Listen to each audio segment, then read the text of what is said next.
సత్సంబంధాలు నెలకొల్పడం ఎలా అనే సందేశంతో ఈరోజు మీ ముందుకు వచ్చేసాను. సందేశాన్ని మనం మొదలు పెట్టేసుకుందాం. మానవుడు సంఘజీవి. పసిపాప నుంచి పండు ముదసలి వరకు ఏ దశలోనైనా సంబంధ బాంధవ్యాలు అనివార్యం. అవి సానుకూలంగా ఉంటేనే జీవితానికి సార్థకత.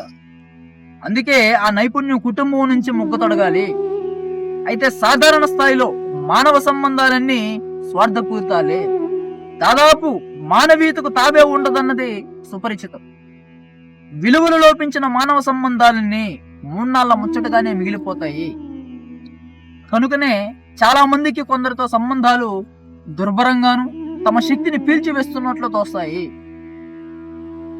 ఉన్నత విలువలు, ఉత్తమ మార్గాలు, ఆరోగ్యకరమైన పటిష్టమైన సంబంధాలకు ఉపయోగపడే ఆ ఉన్నత విలువలు ఏమిటన్నదే ప్రశ్న. మనకు మార్గదర్శకం చేయగల ఎన్నటికీ మారని స్థిరమైన నిత్యమైన విలువలు అసలు ఉన్నాయా అన్నది తెలుసుకోవడానికి మానవ వ్యక్తిత్వం, దాని వివిధ కోణాలను అర్థం చేసుకోవాలి. మనిషి వ్యక్తిత్వానికి పలు కోణాలు ఉంటాయి. ఇది నిత్య జీవితంలో మనకు అనుభవైక వేద్యమే. మనుషులందరి స్వభావం ఒకేలా ఉండదు కదా. కొందరు ప్రశాంతి చిత్తులు, మరికొందరు అశాంతి చిత్తులు. మనిషి అంటే ఒక శరీరమే కాదు, ఎన్నో ఉద్వేగాల, అనుభూతుల కలపోత. అందుకే మానసిక కోణాన్ని స్పృశించని సంబంధాలన్నీ నిరర్ధకాలే.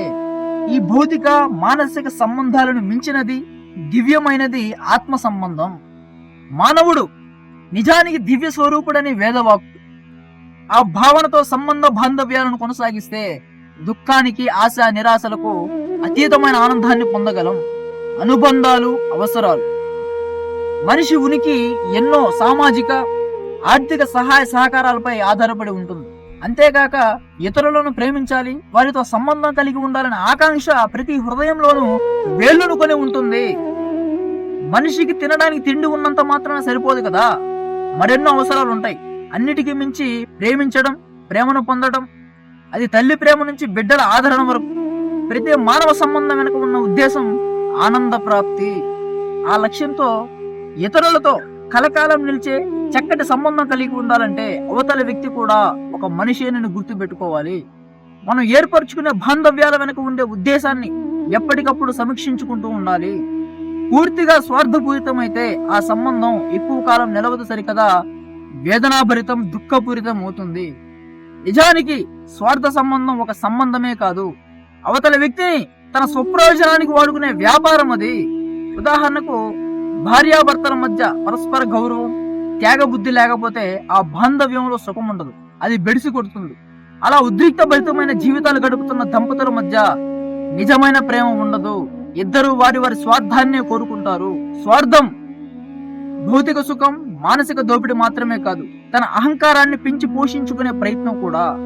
మానవ సంబంధ బాంధవ్యాలు బెడిసి కొట్టడానికి ప్రధాన కారణం అహంభావం, ఆత్మీయతలు, ఆనంద తీరాలు. కాబట్టి చిక్కటి బాంధవ్యానికి ఆధారం ప్రేమ. అది కేవలం భావోద్వేగం కాదు, మానవుని దివ్యత్వాన్ని ప్రతిబింబించే మహోన్నత స్థితి. అది ఇవ్వడమే గాని తిరిగి పొందాలనే భావన ఉండదు. మీరు నాపై ఇంత ప్రేమ కురిపిస్తున్నారు, చివరకు జడభరతునికి పట్టిన స్థితే మీకు వస్తుందన్నారట స్వామి వివేకానంద శ్రీరామకృష్ణుడు. తాను పెంచుకున్న లేడిపై ఉన్న అనురాగం మూలంగా జడభరతుడనే ఋషి మరు జన్మలో లేడిగా పుట్టాడని ఒక పురాణ గాథ.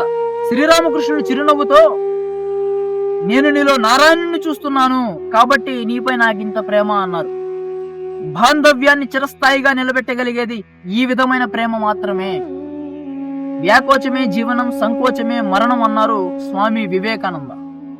మనిషి శారీరక ఎదుగుదలకు హద్దు ఉంటుంది, కానీ హృదయ వైశాల్య వ్యాప్తికి అంతు లేదు. అదే మనసులోని సంకుచితత్వాన్ని, అన్ని రకాల అడ్డుగోడలను ధ్వంసం చేయగలదు. అప్పుడు మనం ప్రేమిస్తున్న వ్యక్తితో మనం మమేకం కాగలం. ప్రేమ సాధన, పవిత్ర భావన. మనలో సాధారణంగా చాలా మంది బాహ్య రూపం, ఆర్భాటాలు, స్వప్రయోజనాలు, వీటి ఆధారంగానే సంబంధాలు పెట్టుకొని ప్రేమ భావనను సంకుచితపరుస్తున్నాం. నిజమైన మానవ సంబంధాలు హృదయాల్ని విశాలపరచాలి. స్వామి వివేకానంద తన భక్తి యోగం ఉపన్యాసాల్లో భగవంతుణ్ణి తప్పించి మరి దేనిపైన విపరీతమైన మమత పెంచుకోకూడదు. అన్నీ చూడు, అన్ని పనులు చేయి, కానీ వాటిపై మమత వద్దు. అమితమైన మమత మూలంగా మనిషి భ్రష్టుడవుతాడు. తన మనసు పైన ఇంద్రియాలపైన సంయమనం లేక బానిసగా బతుకుతాడు. ఒక వ్యక్తికి బానిసగా బతకడం కంటే ఉన్నతమైన విషయాలు ఈ ప్రపంచంలో ఎన్నో ఉన్నాయి. అందరినీ ప్రేమించు, అందరికీ మేలు చేయి, కానీ ఎవరికి బానిస కాకు. ఒకటి, మమత మనల్ని దిగజారుస్తుంది. రెండవది, మనల్ని అత్యంత స్వార్థపూరితం చేస్తుంది. జనహిత కార్యాలపై తప్పించి మరి దేనిపైన మమత వద్దు, కానీ అందరికీ ప్రేమను పంచండి అని హితవు పలికారు. మానవ సంబంధాలను ఏర్పరచుకోవడంలోని సారమింతే. ప్రధానమైన ఈ సత్యాలను నిర్లక్ష్యం చేసి శాస్త్ర వచనాలపై శ్రద్ధ చూపకపోతే మనం ఆనందప్రదమైన శాశ్వత మానవ సంబంధాలను ఎప్పటికీ నిర్మించుకోలేము. ఆధ్యాత్మికంగా ఎదిగిన వ్యక్తులు అంటే తమ ఆత్మతత్వాన్ని వ్యక్తపరచడానికి ప్రయత్నించి సమస్త మానవాళితో మమేకం చెందగోరేవారు మాత్రమే నిజంగా ప్రేమించగలరు. నిత్య సంబంధం నైతికత్వం.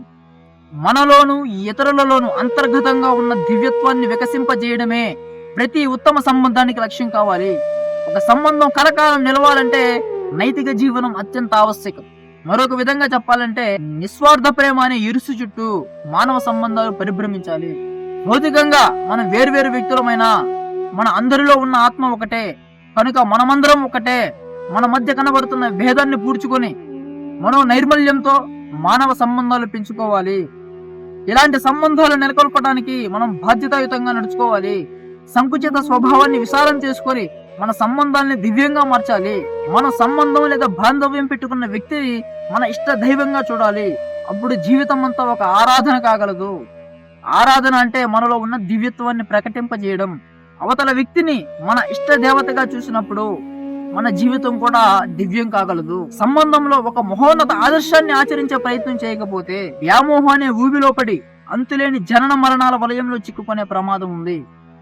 జై హింద్, భారత్ మాతాకి జై.